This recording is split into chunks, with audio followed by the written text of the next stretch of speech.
Avevo contenuto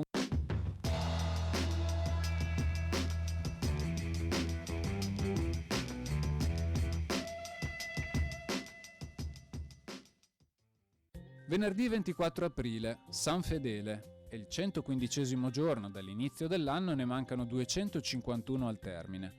Il sole sorge alle 6:09 e tramonta alle 20:09. La luna si leva alle 7:08 e tramonta alle 21:29.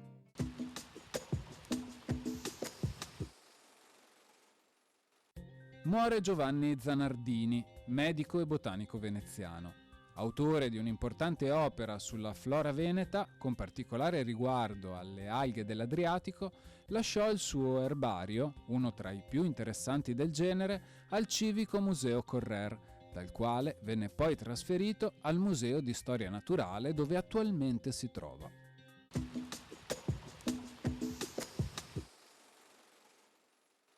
Le previsioni per domani.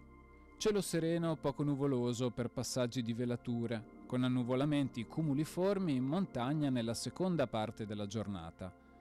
Precipitazioni assenti in pianura, non esclusi locali modeste precipitazioni dal pomeriggio sulle zone montane. Temperature minime prevalentemente in aumento, salvo risultare pressoché stazionarie in quota, massime in locale variazione con tendenza ad un ulteriore lieve rialzo sulla pianura centro-occidentale.